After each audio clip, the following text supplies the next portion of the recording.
Good morning. We are in Proverbs chapter 3 this morning, starting in verse 13 and then through the rest of the chapter.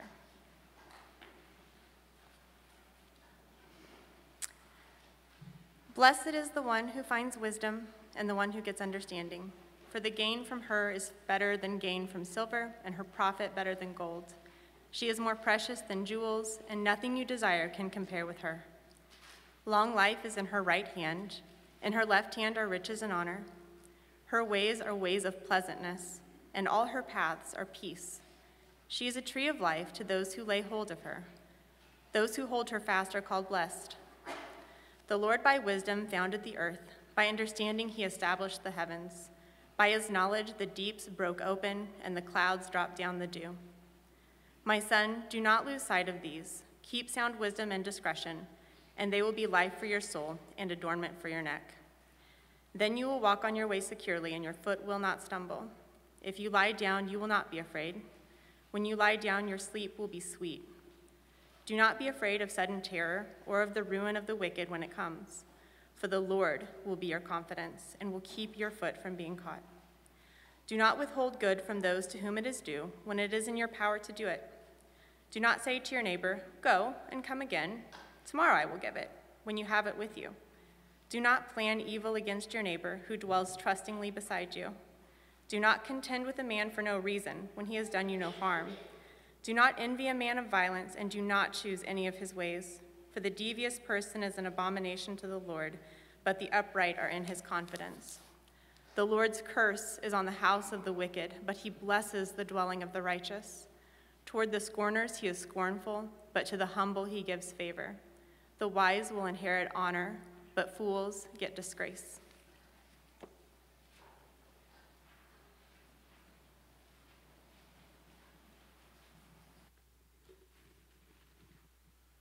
Thank you, Ashley.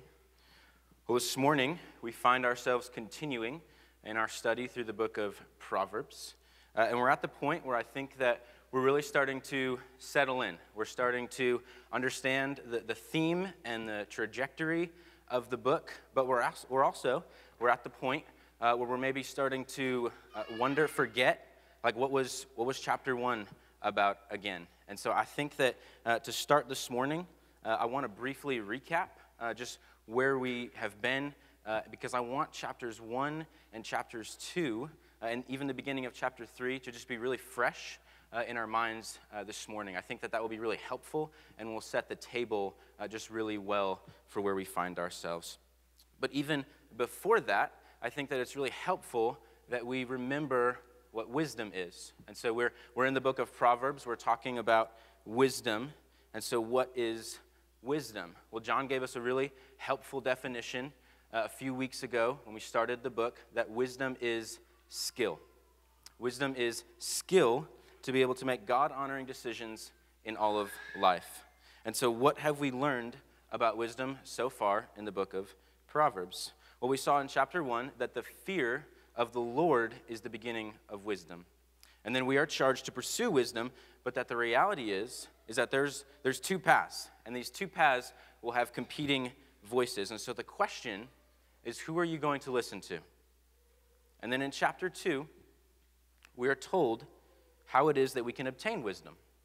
And so in chapter 2, verse 1, we read, "My son, if you receive my words and treasure up my commandments with you, making your ear attentive to wisdom and inclining your heart to understanding, yes, if you call out for insight and raise your voice for understanding, if you seek it like silver and search for it as hidden treasures, then you will understand the fear of the Lord and find the knowledge of God." And then last week in the beginning of chapter 3, we're confronted with a question: will you trust God? Because we know that there are two paths before us. There's the path of wisdom and there's the path of folly. This book is saying pursue wisdom. Listen to the wisdom given to you in this book. Incline your ear to it. Trust in God that his commandments are good and that his love is sure. And so this is the flow of thought for Solomon as he's writing to his son. And this is thousands of years ago, but Solomon's son and you and I, we have a lot in common. And so Solomon is trying He's trying to uphold wisdom and he's saying, look at what wisdom has to offer. Look at what possessing the skill to make God-honoring decisions in all of life has to offer. And this is really relevant for us today because the reality is that for many of us, we come here on a Sunday morning and we sing songs and we're around our brothers and our sisters and we hear a sermon and we think to ourselves like, yeah, God's commandments are good. I know he loves me. I know he's for me. I want to pursue wisdom. And so especially on a Sunday morning, we can leave here feeling really good, maybe even feeling like we're on a little bit of a spiritual high, and then Monday morning comes. And the competing voices that we talked about in chapter 1, those voices are real. And where wisdom felt really attractive on Sunday morning, your week starts, and sin is real, and temptation is real, and wisdom begins to look a little less attractive. And the lies begin to get louder and louder. And so Solomon, in our passage today, he's saying, hold fast to wisdom. Look at what wisdom promises, because maybe it doesn't even get to Monday morning. Maybe it's just Sunday night. And your kids are pushing you to the limit, and you have had enough, and man, does it feel good to respond in anger. Or maybe you just had different expectations than your spouse about what your evening would look like, and in your pride and your selfishness, you pout, and you make passive-aggressive comments about how your spouse isn't loving you in the way that you think you deserve to be loved. Maybe there's a show that you watch, and you enjoy the plot line, or you enjoy the humor, but deep down you know that show stirs up within you sinful desires in your heart, and you really ought not to watch that show. Maybe you get home and you look at the week ahead, and you know that there's people all throughout this church that need help with something around the house, that are going through something really difficult, and they just need a phone call. They need someone to sit down with them, to pray with them, to tell them that you love them. But in your selfishness, you'd rather stay home and watch a movie or relax, and you figure maybe someone else could do it anyway. Maybe what we saw in our passage last week, how everything that we have is the Lord's, but you look at your bank account, and there's not much there. And that subscription that you have seems a lot more attractive to you than to use your money to give to the church, to bless those around you. Perhaps you're obsessed with your physical appearance, and as you prepare for the week, the potential comments that you could receive begin to consume you. Maybe you struggle with overeating or undereating.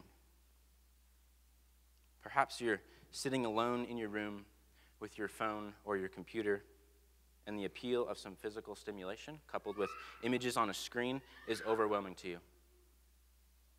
And it's captured you, and you begin to tell yourself, everybody does this. It's not really affecting anyone. I actually think that I deserve this. Or this will be my last time, and then I'll quit. But even then, you begin to doubt. Why would God withhold me from being able to freely enjoy this? Is this actually wrong? I don't think that I'm that bad. It could be much worse. And so you start to spiral with these thoughts and with all these lies, eventually believing the lies of sin and giving in. And we do this with all sin, though, right? Like we want to justify our sin.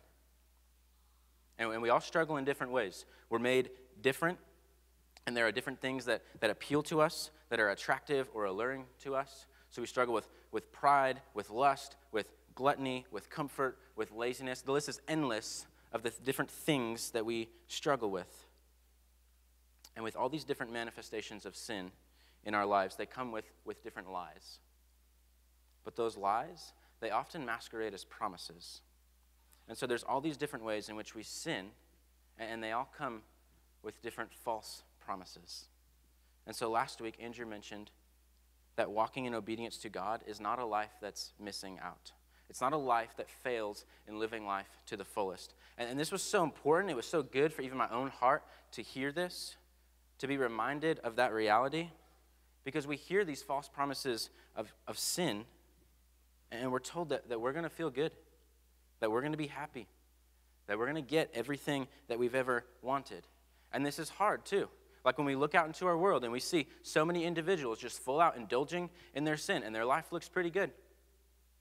And in fact, maybe you think to yourself, man, their life looks a whole lot better than mine. That looks exciting. That's appealing. That's interesting. Man, they're not bound by all these rules and regulations that I'm bound to.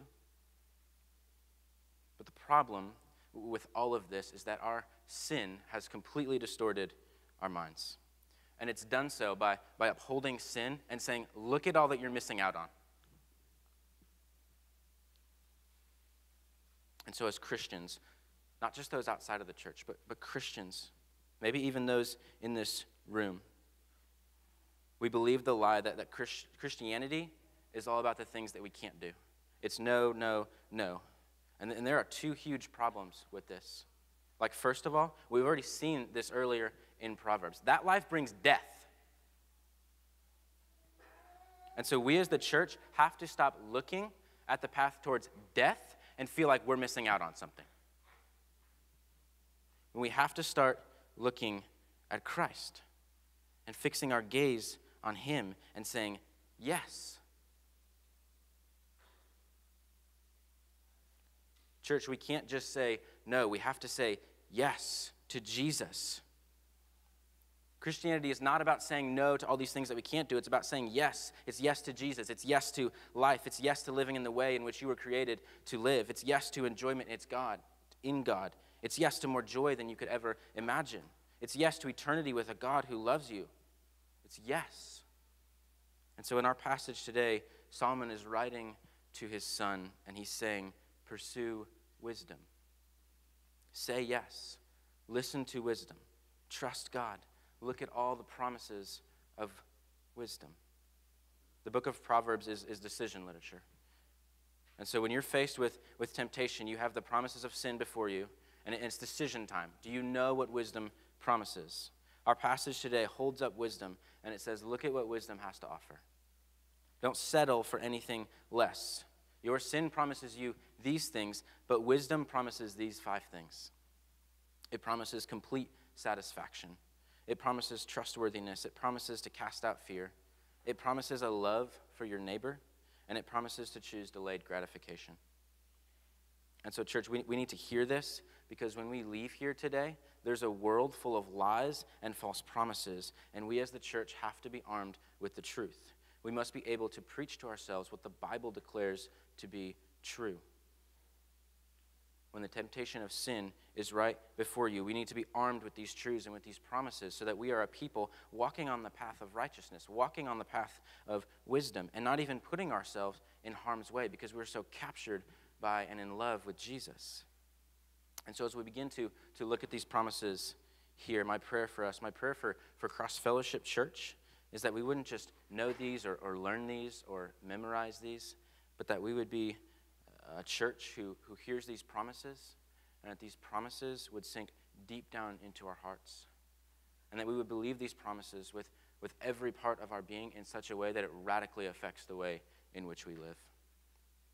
And so the very first promise that we are going to see is the promise of being completely satisfied.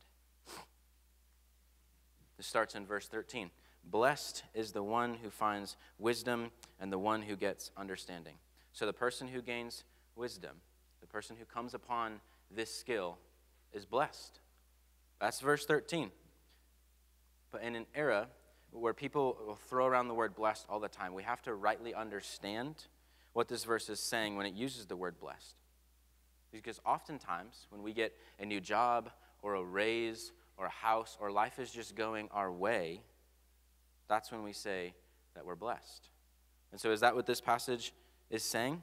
Well, I'd argue that when we see blessing here, that what is actually being communicated is the idea of being fully satisfied regardless of what material possessions or good fortune one possesses.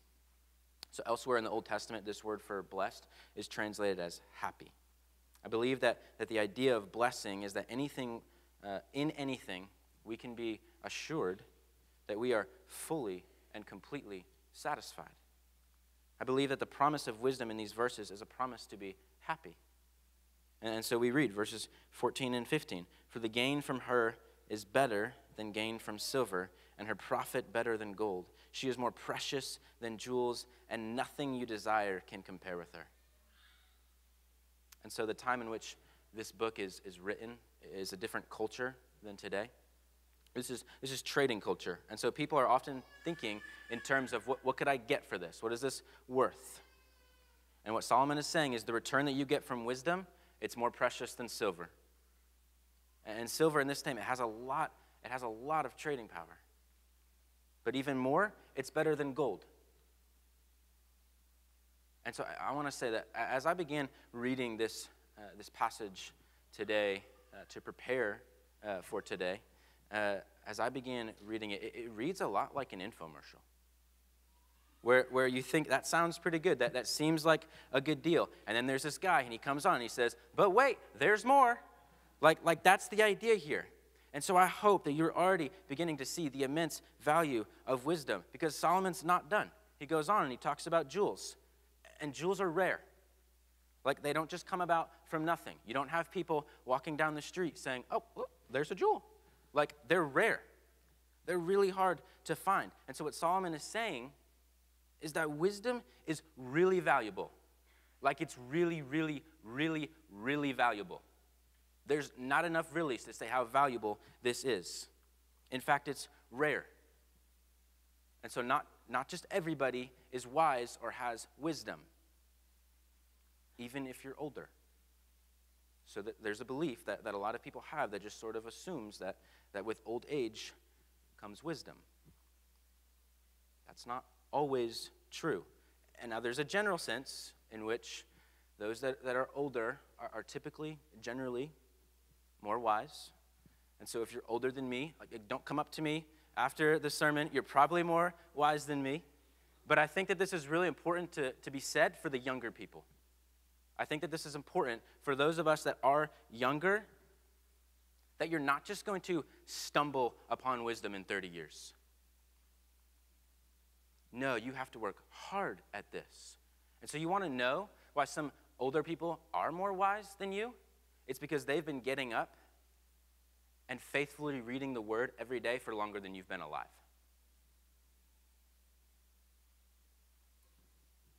And so when we talk about the pursuit of wisdom, we have to work hard at this. So we need to collectively ask ourselves, where are our priorities? When people look at your life, what is it that they're saying you're pursuing? Is it wisdom? Solomon is saying, pursue this. Wisdom is better than money. It's better than all the wealth that you could imagine. In verses 16 and 17, he says, look at her. She has long life and wealth and honor and pleasantness and peace.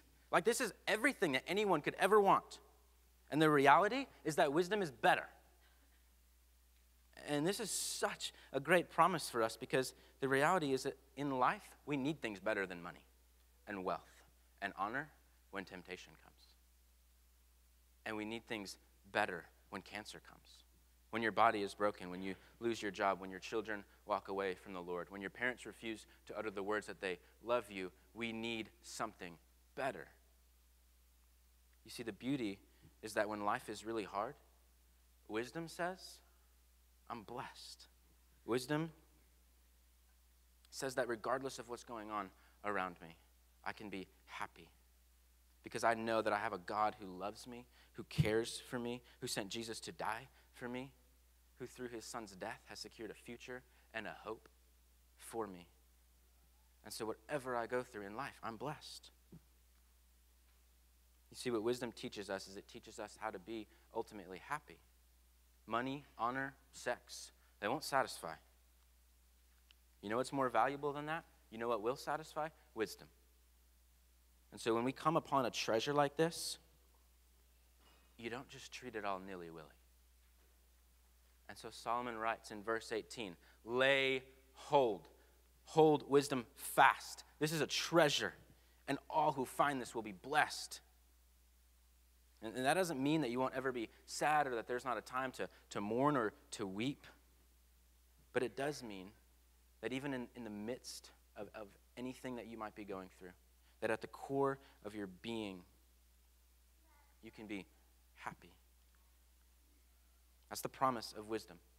She is a tree of life to those who lay hold of her. Those who hold her fast are called blessed. They're happy. And now when we read tree of life, this could harken back to the tree in Genesis. It's stating that wisdom is a source of life. a tree whose fruits grant life. And so no matter what comes your way, you who have wisdom will have joy and life. And so verse 18 says to embrace her, to hold her tight. When you get wisdom, you hold on to it with everything that you've got.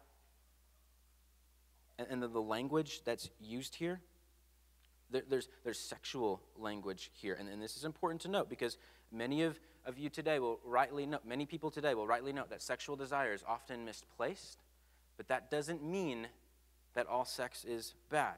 What wisdom seeks to do is wisdom seeks to rightly orient those desires and to direct them towards their God-intended purpose. And so we're directed to use those desires in a God-honoring way. And so verse 18 is saying, hold fast to this. This is where you find life. There's hope in this verse. I don't think that it's a coincidence that Revelation references the tree of life. There is hope that we have, that we can look forward to as Christians because of what Jesus accomplished for us. Those who pursue wisdom will find it and will be blessed. And as we move along in our passage in verses 19 and 20, we'll see that wisdom is trustworthy. And this is our second promise from the passage, that wisdom promises to be trustworthy. And there may be some of you who already are skeptical, saying, can I really be blessed? Can I really be happy? Life can be really hard. I've gone through some really difficult things. I'm currently going through some really difficult things. Well, if that's you, this passage is saying that you can trust wisdom, that it's trustworthy. So let's read verse 19. The Lord by wisdom founded the earth. By understanding, he established the heavens. This verse is in many ways saying, look at what God has done by wisdom. It's just a continuation of Solomon's plea to pursue wisdom. It's the fact that God himself used wisdom to create the heavens and the earth. And this idea is seen later in Proverbs. It's seen in Proverbs chapter 8, verses 24 through 31. And I want to read that for you. And so this is wisdom talking.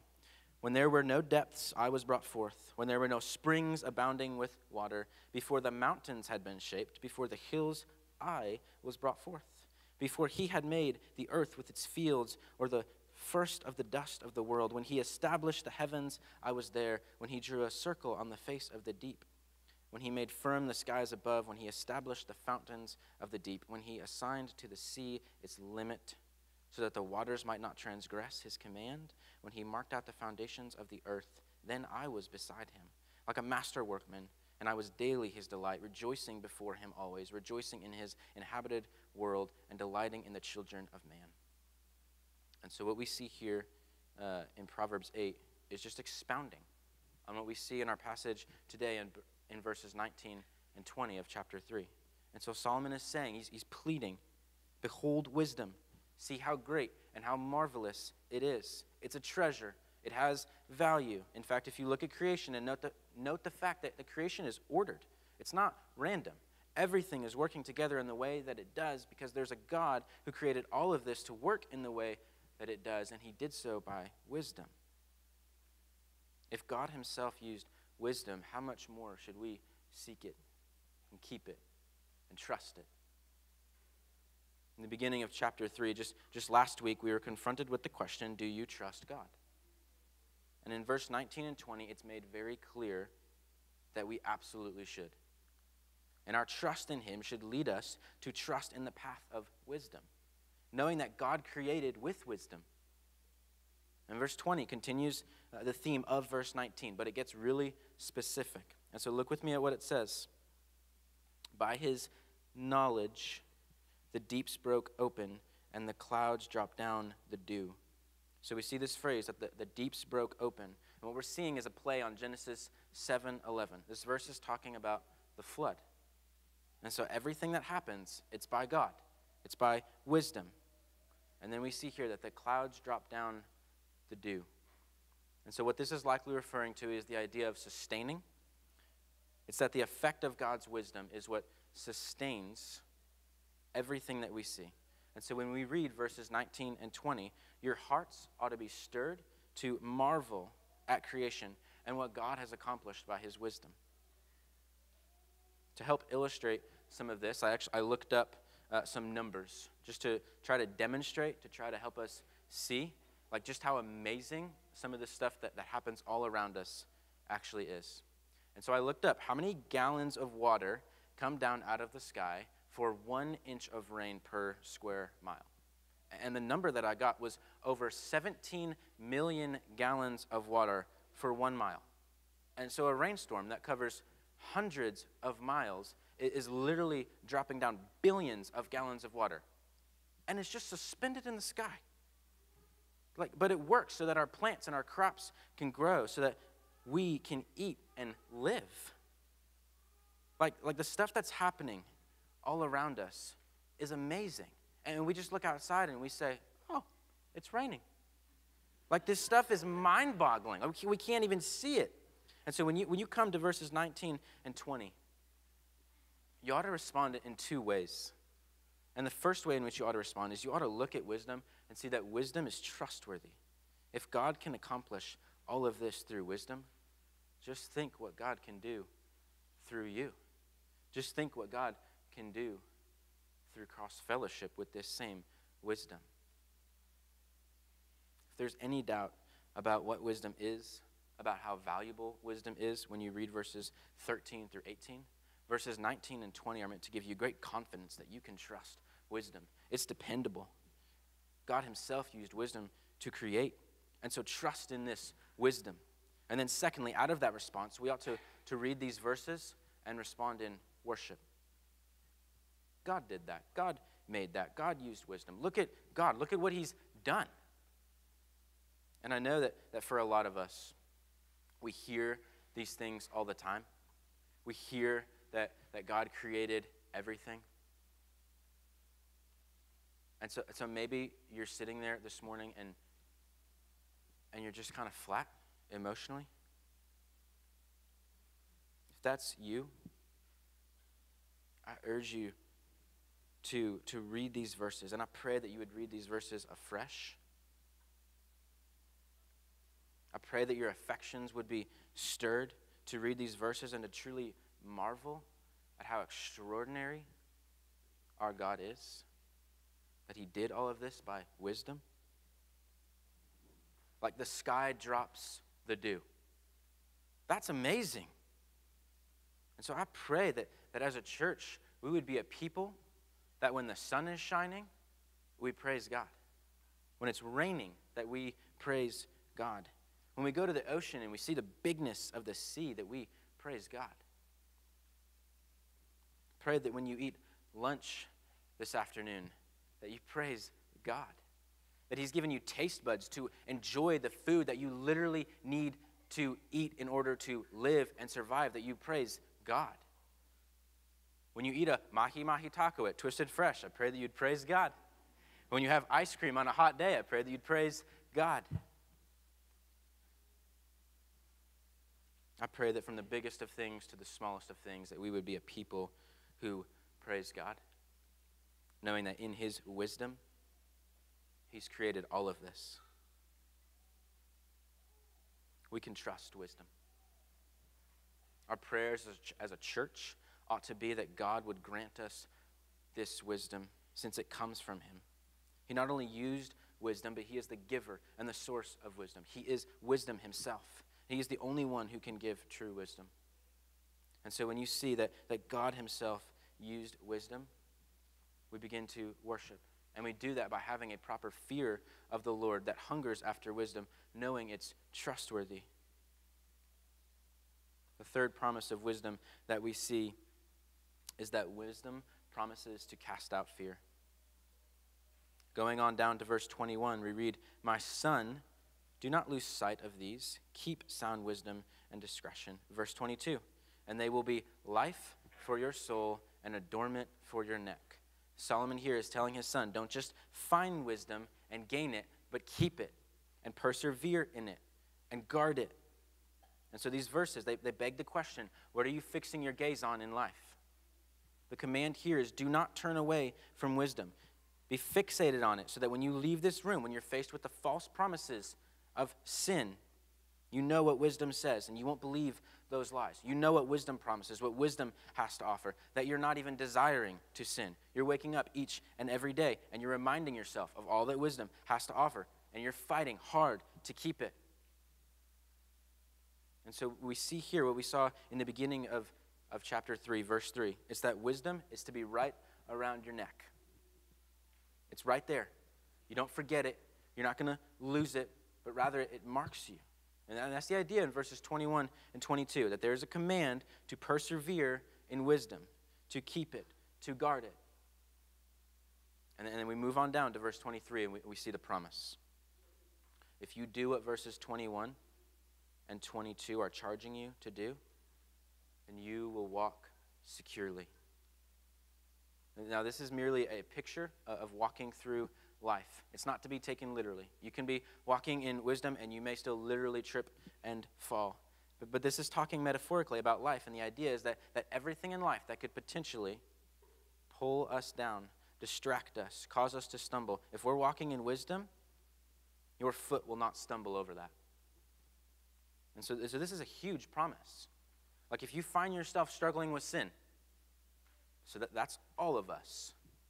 Like wisdom will remind you that you are no longer a slave. Wisdom will remind you that the truths that we find in Romans 6. It will remind you that you have died with Christ and been raised to new life in him. Wisdom remembers Ephesians 5, that you're a saint and you ought to walk differently than the rest of the world. And so when we see this promise in verse 23, that we will walk on our way securely, that should stir up within us gospel confidence. And this is different from worldly confidence that rests in self. This is not what that is. This is confidence in knowing that for those who have put your hope in Jesus Christ alone for salvation, that he has made you new and given you his Spirit who enables you to say no to your sin and to say yes to him. On our own, we're all fumbling and stumbling through life. But because of Jesus, we can have a gospel confidence that enables all of us to walk on our way securely. That's a beautiful promise right there in verse 23. Look at verse 24. If you lie down, you will not be afraid. When you lie down, your sleep will be sweet. Like, that's amazing. And so before we continue, I think it's important to address the fact that earlier in Proverbs we've been told to fear God, and now we're being told that we will not be afraid. And so I want to address this, that there's not a contradiction here. And so what this verse is saying is that we won't have a misplaced fear or a fear of the wrong thing. So we should fear God because he's worthy of our fear. But the reality is that we obey the one whom we fear. And so fear God and obey him. But when we are walking in wisdom, when we are fearing God, we will not be afraid of any promise or of any threat or of anything that isn't God. And so this isn't a promise of prosperity. It's not a promise of a change in circumstances. It's a promise, and we're going to get more into this in just a moment, but it's a promise of wisdom saying that regardless of what's going on around you, circumstantially, that your hope rests in God because you fear him, and so you are not afraid. Because you know that he loves you, that he cares for you, that he's for you, that for those who love him, all things work together for good, for those who are called according to his purpose. And so when you are holding fast to wisdom, your sleep will be sweet. Fear won't be what keeps you up. And we know that there is one who is sovereign over all, and so we don't fear. This idea is captured really well in Psalm 3. The heading of this psalm is a psalm of David when he fled from Absalom, his son. So David in this psalm is fleeing his own son who led a revolt against him. You think David has reason to be afraid and to not sleep well? He's been driven out of his city by his own son. And so in verse 2 we read, "Many are saying of my soul, there is no salvation for him in God. But you, O Lord, are a shield about me, my glory and the lifter of my head. I cried aloud to the Lord, and he answered me from his holy hill." Verse 5, "I lay down and slept. I woke again, for the Lord sustained me. David knows God and his character, and his fear of the Lord helped him to respond to everything that was going on around him and to not be afraid. And he lay down and slept. And so this is what Solomon is saying here. This is the promise, that whatever you may go through, those who have wisdom will not be afraid. And so then in verse 25, he charges his son, do not be afraid of sudden terror or of the ruin of the wicked when it comes. In verse 26, for the Lord will be your confidence and will keep your foot from being caught. Solomon is saying, son, you don't have to fear these things. But for the fool, for those that reject wisdom, we already know that terror and distress and anguish are promised to them. We saw that in chapter 1. But now Solomon is saying what's promised to the fool doesn't have to be yours if you hold fast to wisdom. In fact, you don't have to fear these things at all. And so what wisdom does is it guards against a fear of judgment that comes upon the fool. And the confidence that you have is a confidence that's found completely in the Lord. It's not in yourself, it's in the Lord. It's in the only one who can offer you a way of ultimate salvation.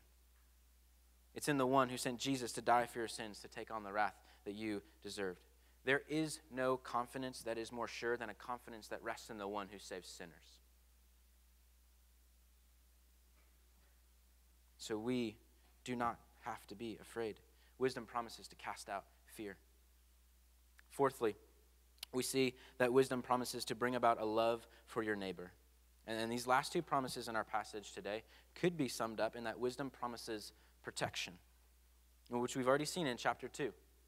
And so these last two promises, they demonstrate the life of someone walking on the path of righteousness. In other words, those who walk on the path of wisdom will be protected from hate and from choosing instant gratification, which leads to death. And so wisdom looks different. Wisdom brings about a love for neighbor, and wisdom chooses delayed gratification, which leads to life. And so these last two promises are promises that those who have wisdom, those people, they will be able to walk on the path that leads to life and will be protected from the path that leads to death. And so this starts in verse 27, where we find ourselves in the midst of a series of do not exhortations. And these exhortations actually began in verse 25, but we pick up again on that in verse 27. And so we read, do not withhold good from those to whom it is due when it is in your power to do it. Do not say to your neighbor, go and come again. Tomorrow I will give it when you have it with you. Do not plan evil against your neighbor who dwells trustingly beside you. Do not contend with a man for no reason when he has done you no harm. So in these four verses that we read, Solomon is describing the type of community that exists when you have people walking in wisdom. You see, wisdom isn't all about what you think, but it's how you live out what it is that you think. And so Solomon is saying, do not do these things. Do not live in these ways. This is not what wisdom looks like. Wisdom is different. It relates different. And it promises that for those who are walking in a fear of the Lord, it promises that for those who are walking in wisdom, you will not be participants in these behaviors. And so let's look at what these things are. Starting in verse 27, what we see is that if you have love to give, you need to give it. And this is key. Proverbs is saying it is sin to withhold this love. Some of you in your Bibles, if you have the ESV, there'll be a little footnote indicating that verse 27 could be translated, do not withhold love from its owners. And so what this verse is saying is those around you, they own that love. You may think to yourself that you aren't doing anything bad or wrong to others, but this passage is saying for others, they own that love. So when you withhold love, you are robbing those around you from what the Bible says is theirs. And this is radical love. Because if you can do it, the Bible commands you to do it. Sin isn't just the things that we do that we're not supposed to do. Sin is also the things that we don't do that we ought to. And so this idea is seen again in verse 28. When it's in your power to do it, when you have it, you give it. This isn't describing someone who wants to do good, but just doesn't have the means or the ability to do it. This is talking about someone who is capable of meeting a need, but refuses to do so. Refuses to love someone. And this is really important. Like for those in the church, the people of God, that they care about those around them. And so, church, are you being obedient to this commandment? Are you taking responsibility for your brothers and sisters around you? Are you loving your family well? Or are you choosing comfort over love? Convenience over obedience? And so we've seen in these two, what we've seen in these first two verses is a passive, sinful heart. And then in these next two verses, what we're going to see is an active, sinful heart. And so in verse 29, we're told not to plan evil. Proverbs 6 makes it clear that God hates this.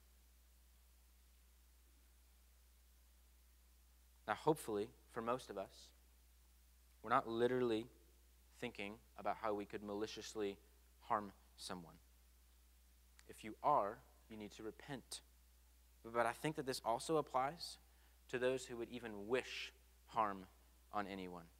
Wisdom does not plan evil against a neighbor who dwells trustingly beside you. And so the other side to this is that those walking in wisdom are to be the most trustworthy and honest people. Does that describe you? And then verse 30, do not contend with a man for no reason when he has done you no harm. And so the command here is to not be quarrelsome. Specifically, this could be referring to bringing up a lawsuit against someone when you have no charge against them. And so it could be referring to that, but I think that the general principle here is that this is not to be an individual looking for a fight. Do not be an individual who's just looking to create division. And so this could happen in interactions, one-on-one. It could happen in group settings. And yes, it could happen on Facebook or Twitter or Instagram. These verses are saying that's not wisdom. God calls his people to behave differently, to be peacemakers, to be trustworthy, to be kind, to love others. You see, when one possesses wisdom, their life promises to look different. That's what Solomon is saying. Those who have wisdom will love those around them. So the fifth and final promise of wisdom is that wisdom promises to choose delayed gratification. This idea of delayed gratification is to deny the immediate minimal gain for the long-term maximum gain. And so there's 5 verses left in chapter 3. And I want to take a look at verse 31, and then after that, take a look at the final 4 verses. And so let's start with verse 31. Do not envy a man of violence, and do not choose any of his ways. And so for a lot of you, at first glance, you may read through this verse and you think that sounds pretty easy. I don't really find myself envious of those that inflict violence. But this word for violence, it's not just referring to those that would murder, but it could be defined as well as enjoyment found in putting others down for your own personal gain. And so this doesn't exclude physical violence, but it also includes anything one might do to put someone down for their gain, even with just their words. And so what this verse is commanding is to not be driven by impulsive reactions. Don't envy the man that gives into his anger or his lust or his selfishness. Don't envy the man that hears the promises of sin and gives into it and seems to be enjoying himself. Don't envy the man that appears to be satisfied in his sin. Don't have want for that. Don't desire after that. Don't choose any of his ways. When you're faced with the temptation to give into your sin, to give into what feels good in the moment, remember the promises of wisdom. Don't envy a man of violence. And now let's look at the rest of the chapter. For the devious person is an abomination to the Lord, but the upright are in his confidence. The Lord's curse is on the house of the wicked, but he blesses the dwelling of the righteous. Toward the scorners he is scornful, but to the humble he gives favor. The wise will inherit honor, but fools get disgrace. And so all throughout Proverbs, we've been talking about these two paths. And there's a choice. Will you walk down the path of wisdom or of folly? The path of the righteous or the path of the wicked? And so what these verses describe, they describe the end of that path. The path of the fool, the path of the wicked, it says the devious are an abomination. The Lord curses the wicked. He is scornful to the scorners. The fools get disgrace. The other path, the path of wisdom, the path Solomon is urging and pleading with his son to choose, those people are in the Lord's confidence. He blesses their dwelling. He gives them favor. They will inherit honor. And on your handout, you'll see that below this point is two statements. The Lord curses the wicked. The Lord blesses the righteous. In these last 4 verses, we're given these quick hitter statements. And the idea is that the Lord is against the wicked, but the Lord is for the righteous. The Lord rejects the wicked, but the Lord accepts the righteous. And so, church, we have to remember that when sin promises instant gratification, we have to remember what wisdom says. We have to remember that when the temptation to sin is strong, we have to remember what wisdom promises. Now, God, in his grace, he allows us to enjoy a lot of different things in life. But there are times when walking in obedience can be a hard decision. And it can be tempting to think that it's easier not to be generous with your money, that it's a lot simpler not to be hospitable, that it's easier to submit to the fear of man and to not be obedient to the Great Commission. It's really attractive to lie and to just avoid a really messy situation. It's really tempting to sleep in at the expense of being in the Word and praying. It's more relaxing at the end of a long day to just sit down and to not serve your spouse.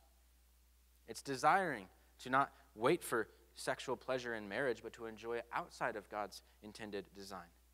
But again, we have to remember that we're not just saying no, we have to remember that we're saying yes. And so the promises of wisdom here in these verses is that when you're faced with temptation towards sin, the wise will see that obedience to Jesus is so much better. So much better.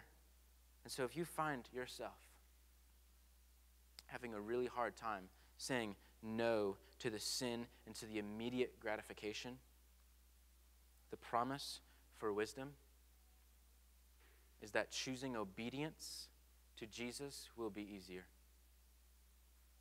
Because wisdom looks forward to the future. And it remembers these verses right here in our passage today, knowing that there is infinitely more joy to be found in following after Jesus and enjoying eternity with him. Think about the parable of the hidden treasure, where a man finds a treasure hidden in a field. And in knowing how valuable it is, he goes and he sells all that he has. Wisdom says there is something so much more valuable than what anything in this life has to offer. Wisdom says, I'm not missing out. Wisdom says, I'm choosing something better. Wisdom says it's worth it to turn from your sin and to follow Jesus. That's what wisdom promises. It promises to choose delayed gratification, which protects us from choosing the foolish path that leads to death and destruction. And so in seeing all that wisdom is, in seeing these 5 promises of wisdom, the response should be, I want that. Like, give me wisdom. I see the worth and the value in that. So when everything else in the world is screaming for your attention and your affection, you have right before you today the promises of wisdom.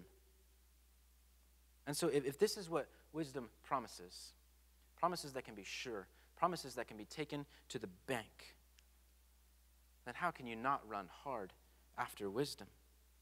When you see that wisdom offers complete satisfaction and you can trust it, and there's no need to be afraid, and that for those who are wise, they will be protected by being able to love others and to choose delayed gratification, and that there's hope for victory over sin. Our passage today is saying, who wouldn't want this? And the beauty of all of this is that we've already been told how to get it. Like we saw this in chapter 2. I've already read it this morning. We just have to ask for it, to pursue it, to value it. So those are the prerequisites for obtaining wisdom.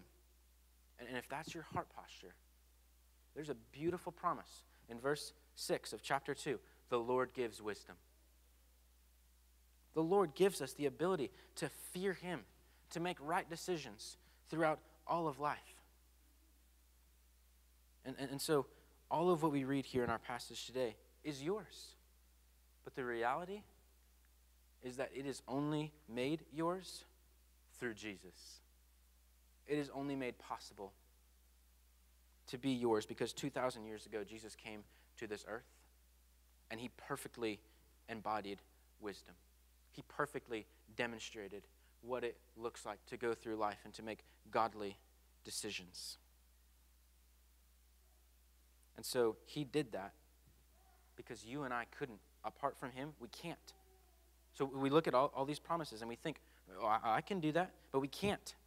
The good news of the gospel is that Jesus did. He not only lived the life that we couldn't, but he died the death that we deserve. And so you see, because of our failure, we deserve God's wrath.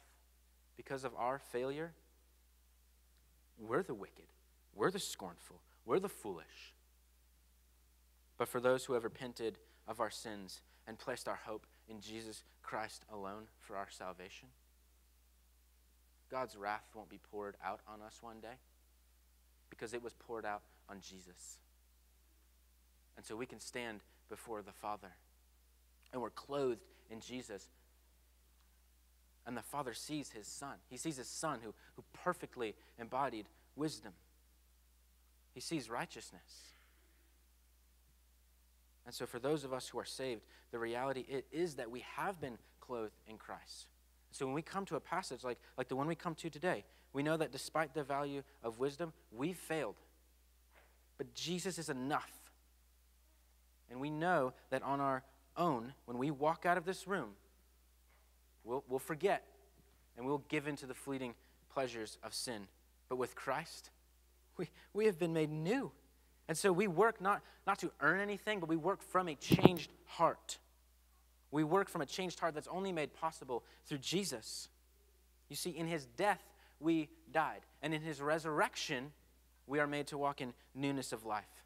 So that by his Spirit, we don't have to give in to the fleeting pleasures of sin, but we can say yes to him.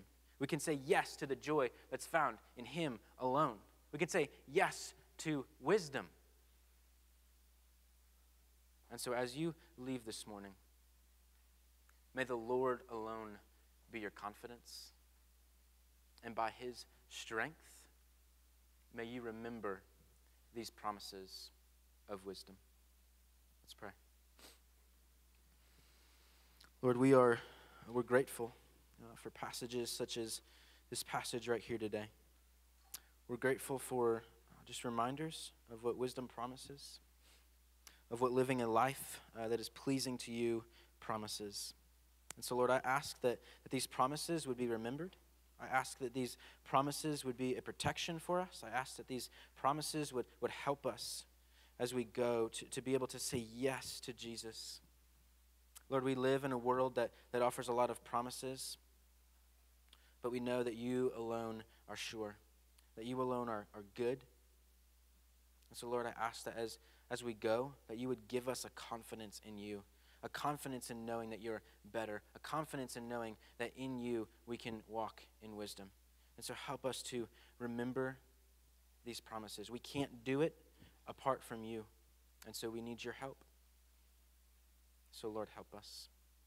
I ask all this in Jesus' name. Amen.